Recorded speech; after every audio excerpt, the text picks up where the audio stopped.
it had to be this way. God is using every single avenue to shake people awake, and the message cannot be more clear than the fact that people are waking up, and it's because there's a little bit of rubbing shoulders, there's a bit of infighting, there's a bit of wrestling with it, and there's time that needs to pass for people to come to the realization of what's happening right now with regards to your perception of reality, the facts, the figures, this misinformation campaign, and just coming to the realization that I have been mistaken of what people have been telling me, namely mainstream media, all these other people with their opinions, and just grasping onto your best friend's thoughts and opinions and what the majority is saying, and then you're just kind of running with it. Rather, you stop, you look at it objectively without bias, and you try to say, okay, maybe there's something else, because remember, future proves past, as Q likes to say, and also that once time passes, you say something, you do something, then your reputation, the way things play out, all of these things come to light, and people realize, okay, well, maybe Trump was right. Maybe these people were right. Maybe the conspiracy theorists were right once again, and they haven't been wrong with a lot of these things. And so I forgot to show a video that I want to show again in the last video, which in this age right now, and with the narrative war going on, you have to be awake.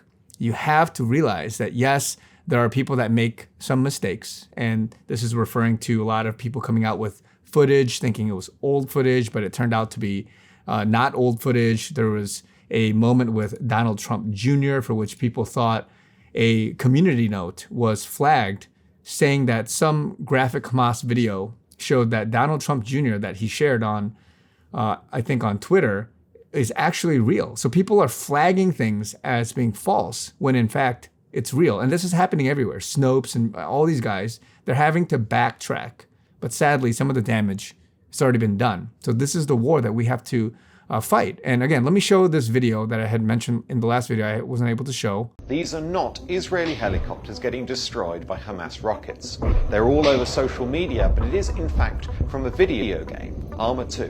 If you're on social media, you've probably seen a lot of videos like this, claiming to show what's happening on the ground in Israel or Gaza.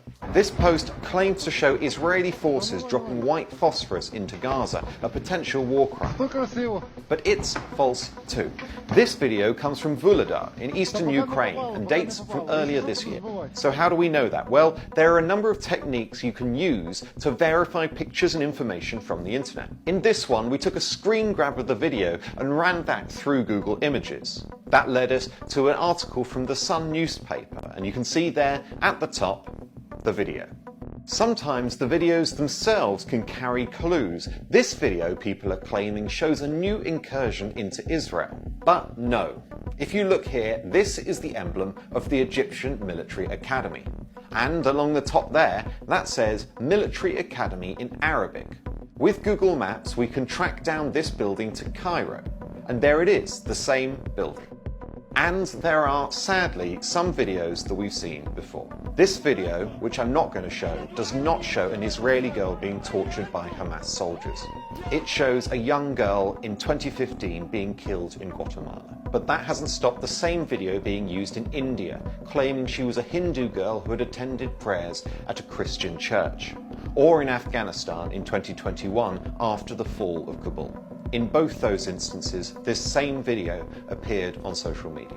Fake or misleading news stories are 70% more likely to be shared than true ones. That means they travel further and faster than real stories. Videos and posts like these are just some of the examples of that. So as you can see, there is just a lot of, and again, you can fact check every single one of these things that even he is saying. But again, the message is clear. That there are so many people using this as a narrative to portray and to communicate whatever they want to say and use it as backing to drive an agenda. And so a lot of people are commenting and just being more aware and awake to this misinformation campaign. You got to realize that some of these journalists, some of them, they want to do a good job, but they're being led, right, by a demonic spirit in the sense of the prince of the airwaves, driving a sort of motivation to say, hey, use this clip, do this, portray it.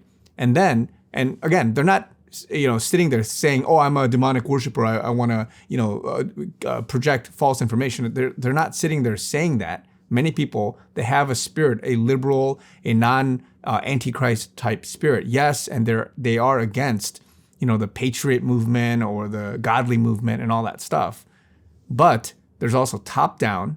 There's also just this whole aspect of manipulation and how they got into that. Same with how anybody dives deep into a sin or a habit and they can't get out of it. And so be weary of that. Other people, they're being told what to do, and they're clearly demonically oppressed or possessed in what they're doing in terms of reporting and saying things, because they are very, very good at acting, and they were selected for their role in all of this. So I want to show you another quick video with regards to how people are waking up. I've been talking about how all these people, left, right, dormant people, middle, down the line, whatever it is, they're all waking up to the reality of who's who, right?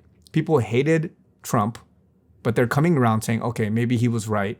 Maybe the message was correct. So let's listen to this guy. When Trump was elected, I was told that it was the end of the world, and that's what I thought. And I'd already underwritten him as an F, okay?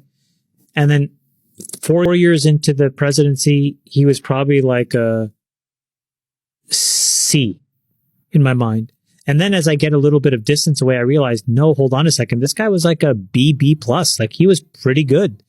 I voted for Hillary Clinton. I voted for Joe Biden. But this is the honest assessment. The guy did, for the things that he was supposed to do, a good job. And for where every other president found a way to, frankly, make our situation a little bit worse, specifically around wars, he did not do that. And that is a huge accomplishment that I think needs to be acknowledged. I think the thing that was smart about Trump was that he was willing to do business. Yes. He was willing to negotiate, and he didn't feel the need to make these moral condemnations all the time. He was willing to meet with Kim Jong-un. He was willing to meet with Putin and Xi Jinping, and he avoided criticizing them personally. He didn't call them dictators. He talked about how smart they are. Yeah. It's the art of the deal, right? I mean, at the end of the day, he's looking to do business. Now you can see a lot of people are commenting here, realizing their mistake. The fact that they voted emotionally, that they realized what this whole left and right thing is. They realized that they were manipulated, they were conned, that the media especially played a huge role in their hatred, their demonizing, all the stuff that they had been doing for such a long time. And so these comments, and again, this is all over social media, TikTok, Instagram, YouTube. Some of these are getting censored, Twitter, of course. And people are waking up in droves. You can see the comment section everywhere. Millions and millions of people coming to the same realization. So let's watch this other video from the same person. Is one's Trump derangement syndrome causing more damage than anything that Trump could have actually done? And I think the answer is yes, because it's now causing us to not see that good work and then embrace and extend it. So much of the work that happened in that administration turns out to have been right. And that's what's so frustrating for me. The work on the border wall. We didn't like the messenger, so we killed the message. Turned out it was right. Issuing long-term debt to refinance when rates were at zero. We didn't like the messenger, so we killed the message. A structural peace in the Middle East. We didn't like the messenger, so we killed the message. When are we going to stop shooting ourselves in the foot? And when are we going to actually see and take the time to look past who is saying things and actually listen to them word for word? So again, as you can see, that this realization that people are seeing, that it's not about Trump. What is he standing for? We all, as Christians, we were awake, a lot of us, back then when we voted correctly, that God was using him and many others for such a time as this. And he's still being used. He will have justification. He will have his time. He will get redeemed. And many people, this is how God works, guys. If you stand for righteousness, later on, you will either be credited, you'll be known, you'll be vindicated, or God will use you and reward you, and both, right, in due time. And so this had to be this way. People had to, on their own terms, come to know the truth. And whatever realm it was, right? A lot of people looking at health, pharmaceutical, the food that we eat. They're waking up to the truth movement. Other people waking up from the Hollywood. All of the, entertainment media guys that were sucked into, dance and music and all this stuff. They're waking up on their own accord by what they're realizing from celebrities and the Hollywood. Other people are realizing from the education system, what's being taught, all of this LGBTQ stuff, this gender transition, trans movement, many other things being taught, right? Others, like myself, that I talk about a lot, politics, about Trump, about this impression you have. Many people in different sectors, different realms, others in finance, others in, international, foreign affairs, other people in many other sectors, spheres of influence in life. They're waking up to what's really going on, the demonic agenda, and then saying, okay, this is the perception of reality that they're projecting, that they're lying about.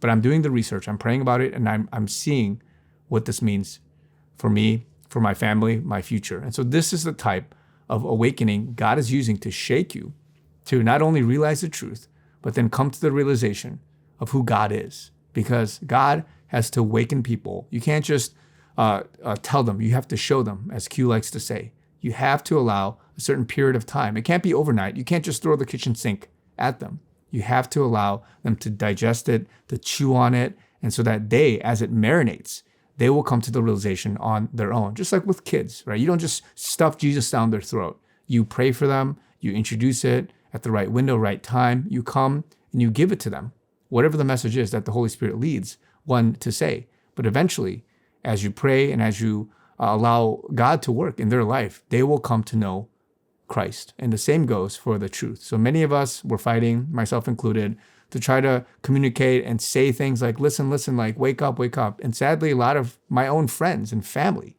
a lot of people in my, I don't want to say immediate sphere, but just people around me, anybody even in my channel, these guys cannot wake up. They refuse to wake up, but many have. Many have apologized. Many have seen the last couple of years as they've done their research, as they've seen what has transpired, and they're saying, man, I'm really sorry. I've repented even to the Lord, and now I've seen what really is. Thousands, hundreds, millions of comments, videos, people waking up in droves, realizing what's what. So what does it take? A war, bringing you to the precipice? All of the things have been heightened for a reason. There's infighting, rubbing shoulders, as I've said. There's a lot of these things that have to happen. You have to wrestle with it so that people would wake up. So this is the greatest awakening we've ever seen. Let it play out. People have to see it for themselves. And so as much as you want to just end everything and just be done with it, there's no lesson learned. There's no growth. There's no realization, epiphany that these people need to have, that God is doing for such a time as this, because later on we will see great revival. You will see the kingdom age. You'll see many things, biblical prophecy, come to pass. But we have to get through this difficult period and get more of us to wake up and to do the work. So keep fighting, be encouraged. It's a good time. Love you guys. Talk to you guys very soon.